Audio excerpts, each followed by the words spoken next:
Hey, what's going on, guys, and welcome back to another Fallout 4 Mods Weekly, the show where we recap some of the really cool mods that have come out in the past week for Fallout 4. And this week we are jam-packed with a bunch of brand new weapon mods that are all really high quality. I can't wait to get started, so let's just go ahead and jump right in with the first mod, which is the Nuclear Football by JustReddz. Now, this title is a little bit misleading because this adds far more than just a regular old football. This adds an entirely new class of throwing weapons, allowing you to throw footballs along with other items. And this even adds some new customization options to the Fat Man to include all of these new throwing weapons that can now be launched out of the Fat Man, giving it even more customization options and more versatility. So to get us started, this mod is going to add a brand new football to the game, which is going to include a ton of custom animations that will be applied to some of the other weapons in this mod as well. And this thing is really, really interesting. It does function as a firearm in the game files, but on the surface, it doesn't look like that at all. We'll talk more about the animations in this mod in just a minute here, but first of all, there's some more important information like leveled list integration. This weapon actually can be found out in the world spawning on enemies. Specifically, you may find footballs in the hands of raiders or gunners all around the wasteland, and of course in vendors as well, though there are some unique variations that you can find if you look a little deeper in certain locations around the Commonwealth. Just for a little tip, if you snoop around Fraternal Post 15, Vault 81, Vault 111, and even some of these stores in Good Neighbor or Diamond City, you may find some more interesting variants of the football and some other more unique throwing weapons. Now, I think the best way to show off these new animations is to take this thing in-game and show you, first of all, the equipping animation for the newly added football, which is just awesome. You can throw this thing, of course, and then you catch a new one to quote-unquote reload the weapon. There is actually a custom bash animation, and there's even different animations for moving with the football and even sprinting with it, so that's pretty neat. And on top of that, there's even third-person animations, but be wary, your arms can get a bit wonky. So just keep that in mind if you're a third-person player, but doesn't affect me much since I play first-person only. Really quick, let's also go over the different variants you can obtain in this mod. We have the standard football, which we've shown already. We also have the nuclear football, which is going to just allow you to throw a mini nuke, which is just awesome. Being able to throw these things on your own without the use of a Fat Man is pretty funny and definitely very Fallout. We also have the Patriot football, which will explode into a firework whenever it hits something. So that one actually exploded in the water. Let's hit this thing on the rock so you can actually see it there. We also have the Vault-Tec football, which will function sort of like a missile launcher. So you have to charge this one up a little bit, and then when it hits the ground, it explodes. Pretty simple. Then finally, we have the Mirelurk egg football, which will just allow you to throw a Mirelurk egg, which will spawn a Mirelurk hatchling when it hits a surface. So that's pretty interesting. On top of that, all of these new footballs and other launchable items can also be thrown into the Fat Man and still use the newly added ammo type. So you can throw on the football, Mirelurk egg, the Patriot football, and the Vault-Tec football all into the Fat Man to give it some new ammo types. So that's pretty interesting and definitely a cool way to give this thing a little bit of an upgrade. So yeah, altogether, the Nuclear Football mod is a very cool addition to Fallout 4. Definitely adds a totally new, unique class of weapons that could make for some interesting character builds. And honestly, this is just a really fun addition to the game. It may not be the most immersive thing in the world, but it definitely is cool and shows off some of the awesome talent by JustReddz. The next mod we're going to be talking about today is the Tesla Cannon mod by Alexerator. This is going to be a redux of Alexerator's original Tesla Cannon mod now in its own standalone release. This is going to feature a fully custom Tesla Cannon, which has been seen before in past Fallout games like Fallout 3's DLC as well as New Vegas. I absolutely adore this weapon, and I'm glad to see a really nice polished version of this thing available as a mod for Fallout 4. It doesn't have the same animations as it does in the past games. Instead, this is going to opt for some vanilla missile launcher animations, but they look just fine. This makes a wonderful, lore-friendly late-game energy weapon, and this thing's even added to the leveled list, and will start spawning out in the world after level 20 on Brotherhood of Steel members, gunners, vendors, and even super mutants, which is really cool because the super mutants definitely don't get enough weapons added to their loot pools.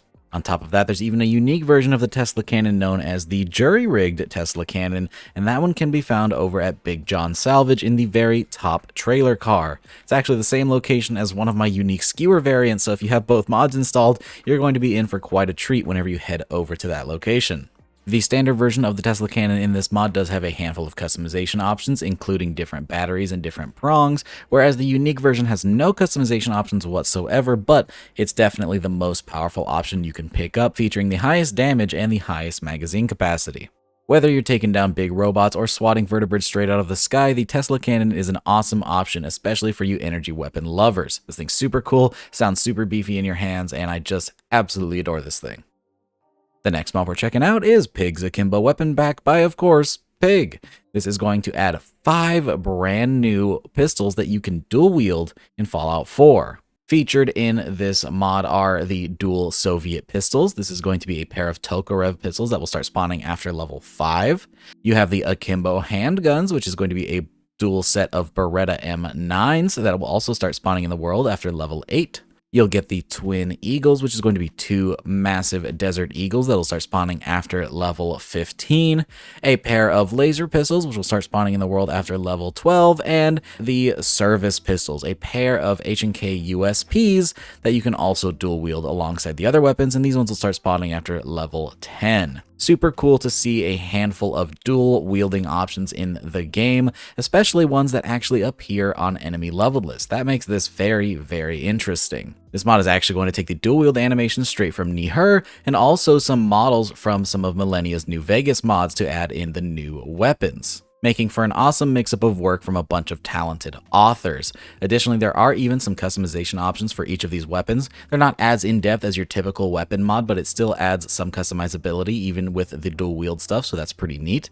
You do get your basic damage upgrades, a couple of muzzle devices, and even some magazine attachments. So at the very least, you can make these function a bit better than their standard counterparts.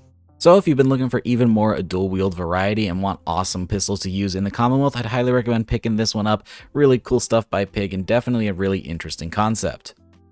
Up next, we have the Select Shotgun by neeher, who actually made the animations for the last mod. This is going to add a brand new, super cool, lore-friendly shotgun into Fallout 4. This thing is going to be a pump-action, revolving shotgun.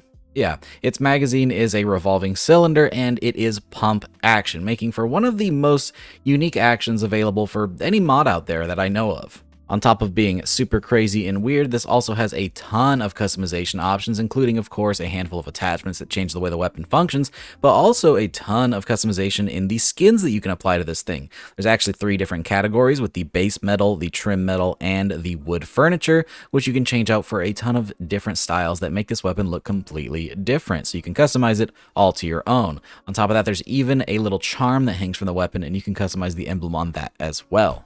Now, given how unique this weapon is, it's not actually added to the leveled list. Instead, you'll have to go and find the one version of this weapon that exists out in the world, which is added to a new unique dungeon that's also available as part of this mod. In order to get to the new dungeon, just simply open up a hatch over at Radio Tower 3SMU81, and from there, everything is pretty self-explanatory. Once you pick up the weapon for yourself, you can craft this thing now that you know the blueprint of it, and you can give those extra ones to your settlers or companions, or do whatever you want with them. Additionally, this is actually added to the legendary loot pool, so you will not find this on the standard leveled list for enemies, but you may find one on the legendary list. So if you kill a legendary enemy, you may find one with a cool enchantment on it. Now, it's been a little bit since we first reviewed this mod. There actually has been an update, so there is now a simpler version of this mod. So if you don't want to go through all the hassle with the dungeon, you can download a version that's just the shotgun, though it is only craftable at the chemistry station and available in the legendary pools. You will not be able to find this in any standard leveled lists. If you want that, you're going to have to go ahead and patch that in yourself. Personally, though, I'm going to stick with the version that does add the new dungeon, as there's no such thing as too much content when it comes to mods. Fallout 4 was pretty lacking in that area, so having new places to explore and new weapons to obtain is a huge plus in my book. So, if you want a brand new, super cool lore-friendly shotgun with some of the most interesting custom animations I've ever seen on the Nexus, I'd highly recommend picking this one up. The next mod we're talking about today is a tiny little melee weapon known as the Survival Hatchet by me. This is going to add a very simple little hatchet with a handful of customization options that can be found out in the wasteland. This one is added to the level list and can be found on Raiders, Gunners, and Minutemen after level 5. And whenever you take it over to a weapons workbench, there's a handful of heads and handles that you can swap out to not only change the way this weapon looks, but also how it functions. Each of the new attachments also has their own visual changes, so if you pick a different handle like a lightweight or a heavy, it's actually going to change the cosmetics of the weapon as well, so you can really tune this thing to look exactly how you want. This is a very simple little melee weapon, but it's something that I think should have been in the base game in the first place. There's no reason not to have a hatchet, especially in the setting of Fallout 4. It's something that I think fits very, very well in the Commonwealth. I really just wanted to try something new and get away from standard gun mods and try out a melee weapon, because I think I have a few ideas for some melee packs in the future, and I wanted to make sure that I could make a pretty decent one before I try to jump into any of those. And quite honestly, I'm pretty happy with how the Survival Hatchet came out, so if you want to try this one out, go ahead and grab it. It's on PC now, and there is an Xbox version coming pretty soon. The next mod we're checking out is going to take us back to the standard Fallout 4 weapon mods we're used to.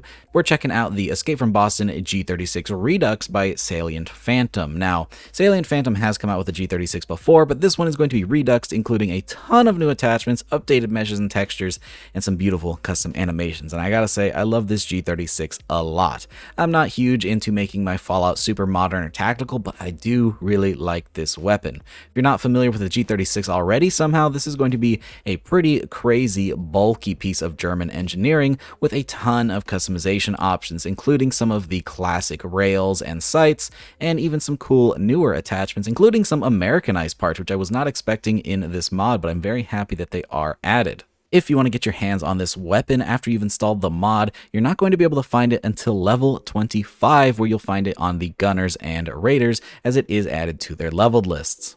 Just a heads up, this mod is going to require see-through scopes, though if you're running mods like this, my guess is you have that already, and it even has a version with support for tactical reload. So for those of you who enjoy that, I'm sure that's a huge plus as well. So if you're running a pretty tactical load order already and you're looking for a good G36 mod, I'd highly recommend this one. I think this one is definitely top of the line, and it has some amazing customization options. And finally, that's going to take us to our last mod of this video, and that is the SR1MP Gurza Redux by SpongeBobSlavicPants. This is going to add a pretty cool little Russian pistol into Fallout 4. This weapon is of course going to come with a brand new set of custom animations, as well as a handful of customization options over at the weapons workbench. Now, don't be fooled when you first take this thing over to customize it. It may seem pretty basic with not a lot of options, but this thing has the ability to stack rails on rails on rails to get more and more attachments. So right off the bat, you're not going to be able to equip any sights or suppressors, because the SR1MP actually has a really interesting suppressor setup. First, you have to throw on the SR1MP mount, which will allow you to throw on a suppressor and even further mounts. Once you throw on the second mount, you can now throw on an optic and even a laser sight, giving you the full customization potential of this weapon. This weapon is not added to the leveled list, as it is a pretty unique one and wouldn't make a ton of sense to be floating around the American wasteland, but you can find a single version of this weapon on the Chinese submarine. So go ahead and head over there to the captain's quarters and you'll find one of these pistols laying there for the taking. I've always enjoyed using this pistol in Escape from Tarkov, so it's really cool to see this thing making its way over to Fallout 4. So if you're looking for a brand new pistol to throw in your game, something that's a bit more unique compared to other pistols, this one is a pretty cool option. With that though, I think we're going to go ahead and wrap things up. Thanks so much for watching, guys, and I hope you found at least one new mod to throw into your load order. I know I did. As always, if you want to try any of these mods, they will all be linked down in the description below, along with their Xbox links if there are any available. If you enjoyed the video, be sure to drop a rating. It definitely helps out the channel a whole lot, and consider subscribing if you haven't already for more videos just like this. Big shout out to all of my patrons for supporting every single video. And of course, a very special thank you to Captain Chaos, Helljumper, Indecisive Wolf, Jackie Noid, Cushy, Logan Rigmaiden, Microhon, Moonlit Gamer, Feed, Timmy76, Youth RC, and Voider for joining that Tier 3 Patreon membership. Your continued support is absolutely amazing, and thank you to the new Tier 3 Patreon members. If you'd like to support the channel and the mods I make over on Patreon, be sure to go ahead and check the link down in the description below, but it's completely optional. Thanks again for watching, guys, and I hope to see you all in the next one. Peace!